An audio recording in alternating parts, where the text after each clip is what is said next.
Welcome to the Level Up Life podcast. I'm your host, Scottie Hobbs, and today as we enter the last couple of weeks in December, I want to share some biblical examples that I have learned over the course of my 43 years of life to help me find purpose, believe in myself, and take action needed to live an abundant life full of service to others. Welcome to the show. It was April 11th, 2011, 18 days after the birth of our third daughter, Alina, was born, that I was sitting in a cubicle before work started, and I was going through our mail, and I opened the hospital bill, and the baby doctor bill was there, the anesthesiologist bill was there, and a few others. And I was working 10 to 12 hours a day.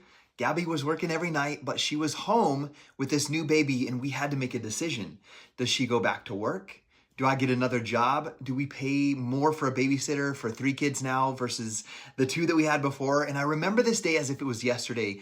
And I was spinning. I felt like my cubicle was going around me and I was just drowning and I was afraid. And maybe you felt like that before, but I'm grateful for that day because it's the day that my fear of not knowing how to take care of my family became greater than my fear of failing at my first business venture. And so I joined a direct sales company after playing with the idea for 8 months. Now, I had no smartphone, I had no internet in my house, I had no laptop, I had no extra money to sign up, and what seemed like no extra spare time. So what I did have was a huge reason or a why. I would do whatever it took to bring my wife home from work and not have to take every single overtime shift and every single Saturday available just to be able to make it. I realized this was my calling in life, just 8 months into that journey. I'd been homesick with the man cold for 3 days, and you guys know what that is. It was a Friday afternoon. My wife said to me, "Hey, Scottie, you should go get Kina from the school bus. It'll help you feel better if you just get up, shower, get dressed, and get out." So I did those things. I showered, I got dressed, I started walking towards the school bus, towards the end of the cul-de-sac, and I was halfway down that cul-de-sac when the bus pulled up, and it came to a stop, and the doors opened, and these 2 little hands of a 5-year-old girl grabbed the handrails and looked up to see her daddy. And she smiled bigger than I'd ever seen, and it immediately brought me to tears. How many of these moments had I missed? How many more would I continue to miss if I didn't change our current situation? If I didn't push through this pain and this struggle I was in trying to start this business? And it was that afternoon that I was called to a greater purpose. I realized that I too wanted to work from home and never miss another day of their lives. I also realized that if this college dropout could do it, I could inspire and motivate others, including you, to accomplish whatever it is that you want out of your lives. Now, today I feel blessed without fear and working from home as we continue to build our legacy with heart-led, passionate people. And we're building right now a company that's built upon integrity and good values. So I'm going to share a couple of stories that inspire me from a biblical man named Elisha and that help me know the steps to build this life. So lesson number 1, you are called, so be all in. I want you to write that down. The story is about Elisha that goes like this. In 1 Kings 19:21, it says, "And he returned back from him. He took a yoke of oxen and slew them and boiled their flesh with the instruments of the oxen and gave to the people, and they did eat. Then he arose and went after Elijah and ministered to him." Now, Elijah was a hardworking, disciplined man, and from what I can understand, he was doing pretty good for himself. He had a farm. He owned oxen, he owned his business, but he had no purpose behind his work. So every day he would wake up, eat, plow, stare at the rears of oxen, eat, dust, plow, stare at the rears of oxen, eat, dust, eat again, go to bed, and then repeat the next day. Have you felt like that before? So then one day Elijah the prophet came and threw his cloak over his shoulders and anointed him as the successor to the most famous or well-known prophet of the time. He didn't talk to him for hours, interview him, and ask him all about his dark past and his secrets. He was chosen and he was called. Have you ever felt called to do something more or different with your life? I want you to ask yourself that question. God had more for his life than just the monotony of plowing those fields. Well, I believe we are similar, where God is calling us out of monotonous lives where we have no passion or room to share our gifts. That was me 14 and a half years ago. It was waking up, driving to work, writing manuals, helping with the service department, eating lunch, helping with the shipping, driving home, eating, playing Call of Duty, going to bed, wake up, and repeat. That was my life for 5 years. I learned discipline, I learned time management, I learned some leadership, and I continued to work hard, but I was not living a purpose and I had no passion for my work. So when April 11th came around and I had my school bus experience 8 months later, I had my moment that was similar to this moment that Elisha had, and I knew that there was something bigger in store for me. So what really stands out to me about Elisha from this verse above is that he destroys the only means to a stable and comfortable life. He destroys the only thing that sustains his life and gives him food to eat. He kills his oxen and he burns his plows to follow his calling. It makes me think, am I that all in? Now, I believe that when it talks about burn the plows, this is symbolic of what chains you and me to the ordinary life, such as a job that is not in line with what God has called you to do, or the passionless, purposeless approach and effort that you put into your current job, your business, or your mediocre efforts that you're putting in to your business right now. I believe it's a life that is a little too safe, a lifestyle is a little too comfortable, and a little too mundane. Basically, what it boils down to is this. It is important for us to make a decision like Elisha did. A decision when a greater vision or purpose enters into your life to say, okay, God, I'm all in. Whether this means you are leaving something behind in your life or you're becoming more passionate about where you are in your life. Purpose. What I want you guys to think about is your purpose. So when you make decisions, the doubts are going to come in. We are human, so you're going to think like, can I really do this? That's okay. Now, lesson 2 that I want to share with you guys is, am I good enough? When Elisha's fellow prophets passed away, he left a widow. She came to Elisha to pour out her troubles about losing her husband, but also to tell him that creditors were coming, knocking her door to take her sons as slaves. Now that to me sounds like a pretty rough situation to be in. I've never been in a situation like that, but that sounds difficult. I know we each have been in hard situations during this life, and if we haven't yet, we will be soon. They are part of life. So the prophet asked her a simple question. Tell me what it is you have in your house. He doesn't just help her right away. And it may seem strange that in this time of such trouble and turmoil that this prophet, he asked her what she has in her house, right?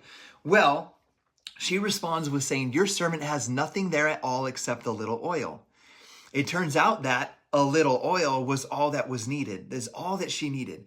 Elisha then says to her, go around and ask all your neighbors for empty jars. Don't ask for just a few. Then go inside and shut the door behind you and your sons. Pour oil into all the jars, and as each is filled, put it to one side. The widow does as she's asked, and a miracle happens. And every jar is filled to the top. And once the last jar is filled, the miraculous flow of oil stops.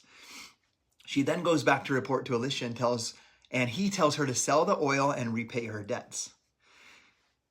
Now, how did this miracle start? It started with something. A little oil.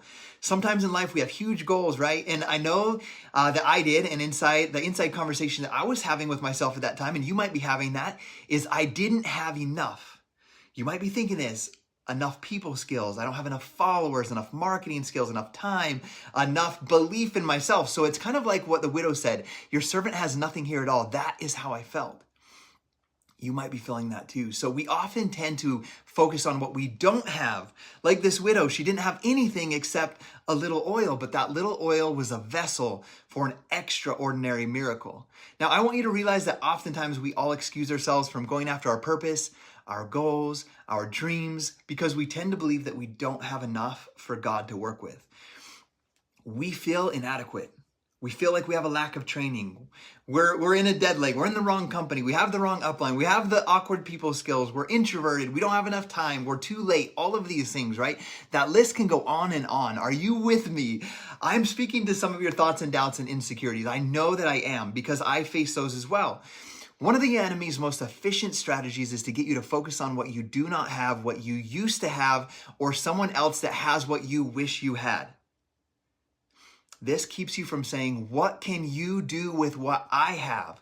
Remember that if you can focus on what you do have and ask for help, God can work miracles through you and through your life. And I can attest to this wholeheartedly. So my question for you today as you're listening to this podcast is, are you willing to focus on the talents, gifts, and uniqueness that God bless you with and share those with the world?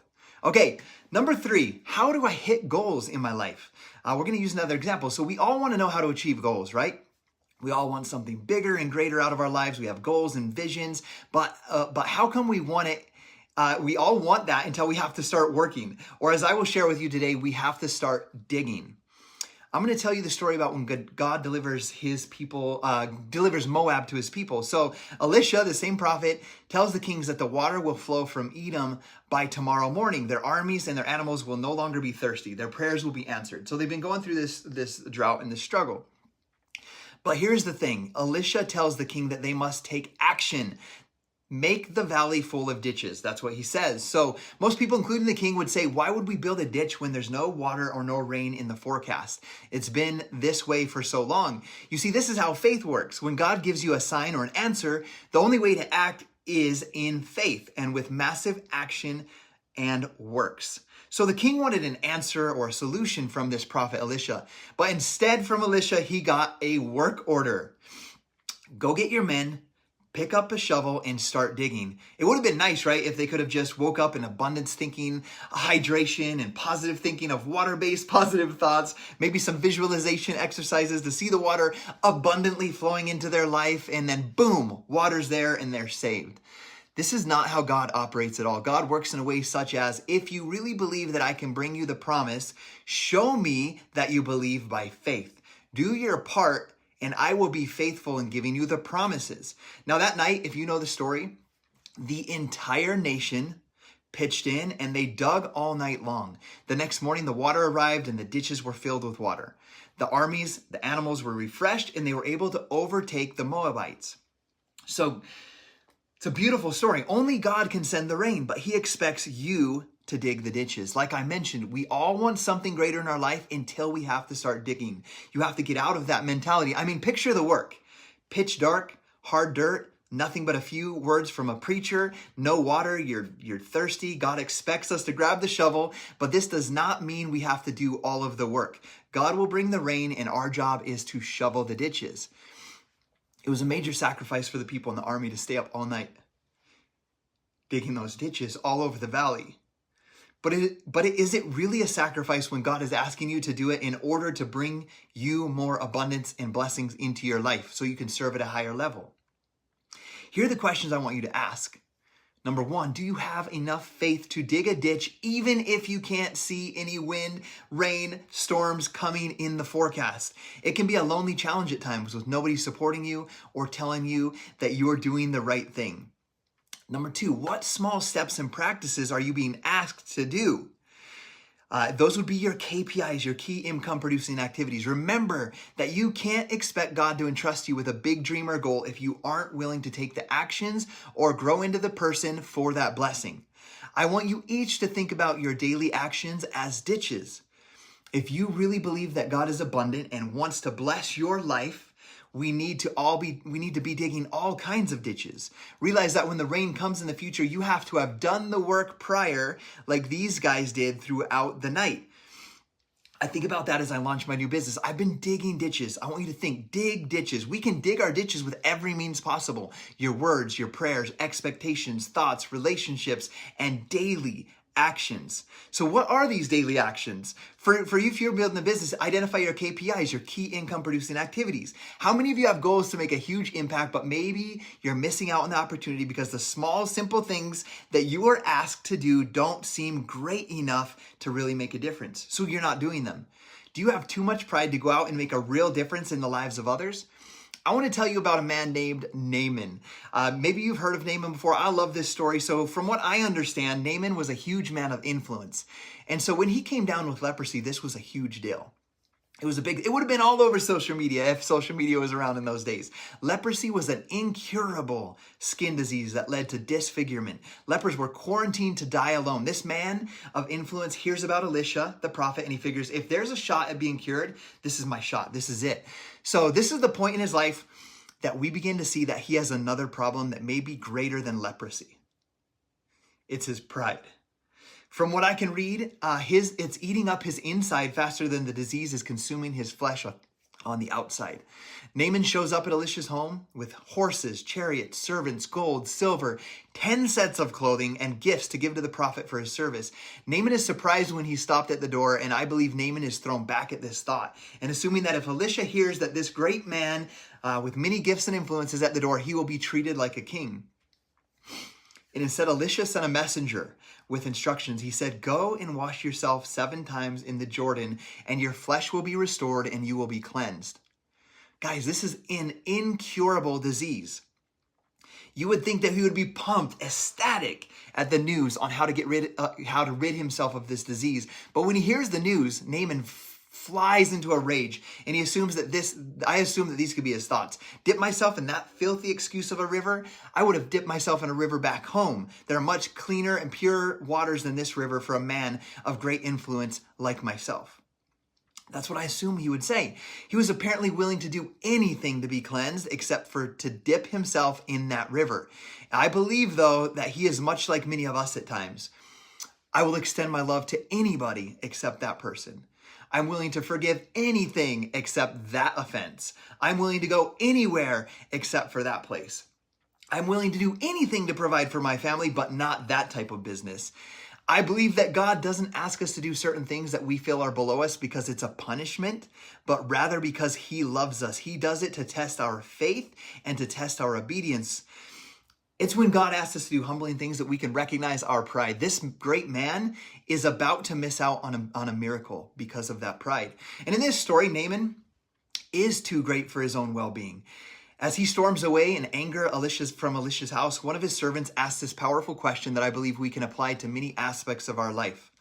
He says, if the prophet had told you to do some great thing, would you not have done it? How much more then when he tells you wash and be cleansed? How many times have you and have I missed out on opportunities to serve and love and grow our businesses or our teams because we felt that it was insignificant or that it wouldn't make a difference? It's important that we find our purpose, that we realize that we are worthy of living it, that we set goals, that we dig ditches, that we stay disciplined in our KPIs. Remember, that's your key income producing activities. And that I know that this is a long shot. And I hope you're listening to this. But my long shot challenge to you is that you take daily note of the impact that each of your small decisions will make over the course of your lives. Not just for you, but for the people that you come in contact with. And by small and simple things will great things come to pass and make a difference. Thank you for joining us on this episode, and I hope that you enjoyed the content that I shared with you today. We're here to remind you that your family is your most important work on earth, help you feel better, and learn how to earn more income for your family. If you enjoyed this episode, please leave a positive review and share it with some friends.